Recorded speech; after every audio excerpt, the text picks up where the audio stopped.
9h26, suite et fin d'Europe Matin, Patrick Cohen. Bonjour Nadia Dame. Bonjour Patrick. Alors Nadia, vous avez pu constater pendant votre week-end un retour en force des années 90. Oui, je vous en avais parlé il y a quelques semaines. La nouvelle est enfin confirmée. Les Spice Girls sont bien de retour. Le moment est venu d'étudier de nouvelles opportunités de faire des choses ensemble, ont-elles déclaré. Le moment est surtout venu d'étudier ce contrat avec plusieurs zéros. Voilà. Cette nouvelle est en tout cas venue confirmer une tendance que l'on subodorait depuis quelques semaines. Les années 90 sont de retour. Dans la musique, au cinéma, à la télévision. Alors dans l'industrie culturelle, on appelle ça des comebacks ou des reboots parce que ça sonne toujours mieux qu'on va pas trop se faire chier à avoir des idées, on n'a qu'à faire un remake de Dirty Dancing. Alors ce week-end, effectivement, je me suis promenée sur les sites d'actu culturel et je ne compte plus les articles annonçant le retour de films ou de groupes disparus. Alors que s'ils ont disparu, c'est qu'il y avait une bonne raison. Personnellement, je m'étais assez bien fait à l'idée de vivre dans un monde sans Charlie et Lulu. Oui.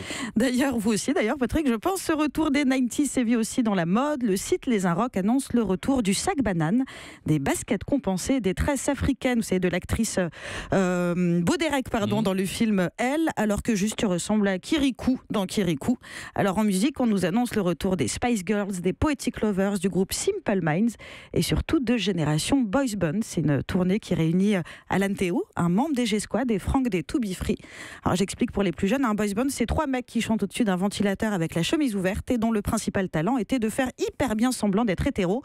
Alors les séries aussi sont marquées par cette mode du retour des années 90 voire 80 puisque sont envisagés des remakes de K2000, de Magnum ou encore de Starsky et Hutch. Ah oui, là c'est carrément 80. Oui, on va fouiller vraiment très loin. Quant au cinéma, on parle de un Maman j'ai raté l'avion 3, d'un Indiana Jones 5, d'un Crocodile Dundee ou d'un Jumanji. Alors vous noterez qu'à quelques exceptions près, on n'est pas allé chercher le meilleur des années 90 voire 80. Je veux affoler personne, mais si cette mode de la nostalgie ne s'arrête pas et si personne ne referme cette faille spatio-temporelle, on va se retrouver avec un reboot des filles d'à côté, à Interville, où pour des raisons évidentes de protection, de défense des animaux, la vachette sera remplacée par un mec sur un vélo électrique ou encore par un nouvel album des L5.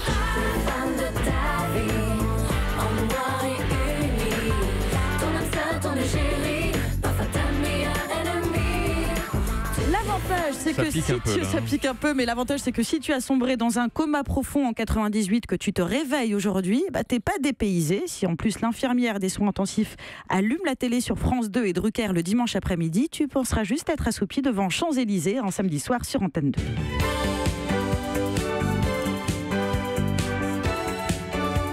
Vous ne nous aurez rien épargné, Nadia. Toujours des musiques de qualité, comptez sur moi. Merci, revenez demain.